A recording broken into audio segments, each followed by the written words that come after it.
दोस्तों आज हम पोर्टुलका के बारे में बात करेंगे। इसे 9 बजिया या 10 बजिया के फूल भी कहते हैं। वैसे इसे अंग्रेजी में डेजर्ट रोज, मॉस रोज, टेबल रोज और परसुलिन के नाम से जाना जाता है।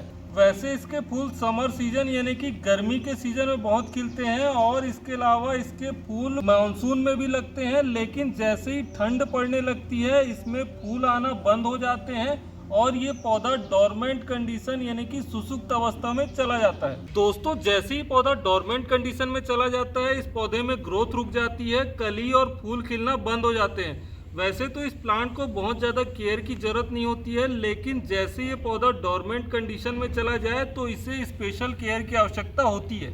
नमस्कार दोस्तों, मैं डॉक्टर केशव चंद्र राजहंस और आज हम बात करेंगे पोर्टुलका के विंटर केयर टिप्स के बारे में। दोस्तों वैसे तो पोर्टुलका की दो अलग अलग वैरायटीज आती हैं, पहला देसी वैरायटीज, दूसरा हाइब्रिड वैरायटी। ये जो आप पोर्टुलका की देख रहे हैं ये देसी वैरायटी है। देसी वैरायटी में प्रायः पिंक, व्हाइट और येलो फ्लावर खिलते हैं। दोस्तों पोर्टुलका की जो हाइब्रिड वैरायटी होती है उसके फूल गुच्छों में बिल्कुल गुलाब की तरह खिलते हैं और उसमें बहुत सारे कलर आपको देखने को मिल जाएंगे। दोस्तों चाहे आपने पोर्टुलका की देसी वैरायटी लगा रखी हो या फिर हाइब्रिड, दोनों ही प्लांट्स को विंटर में स्पेशल केयर की आवश्यकता होती है। तो चलिए जानते हैं विंटर में पोर्टुलका की केयर कैसे की जाती है। दोस्तों जैसे ही आपको प्लांट्स में डेड हेड्स दिखाई दे, डेड हेड्स यानी कि ऐसे फूल जो खिलने के बाद मुरझा गए हो, इन्हें आपको तुरंत रिमूव कर देना है।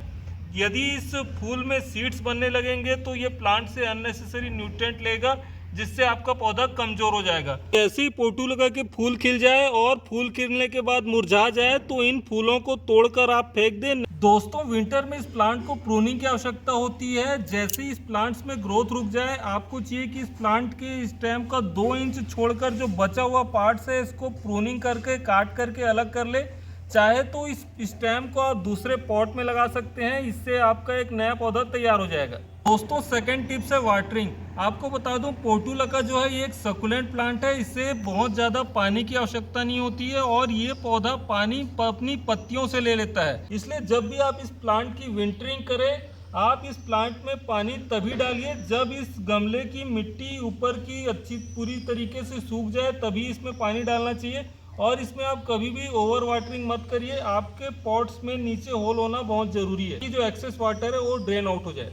दोस्तों वैसे तो पोर्टुलका को बहुत ज़्यादा मैन्योर और फर्टिलाइज़र की आवश्यकता नहीं होती है, लेकिन जब भी इस प्लांट की आप विंटरिंग करें आपको चाहिए कि आप इसमें कुछ मात्रा में मैन्योर और फर्टिलाइजर ज़रूर डालिए। यदि इस पौधे को आपने गमले में रखा है तो आप इसमें वर्मी कंपोस्ट डालिए। इसके अलावा आप कुछ केमिकल खाद जैसे कि डीएपी डाल सकते हैं। डीएपी के 2-4 दाने आप हर गमले में डाल सकते हैं।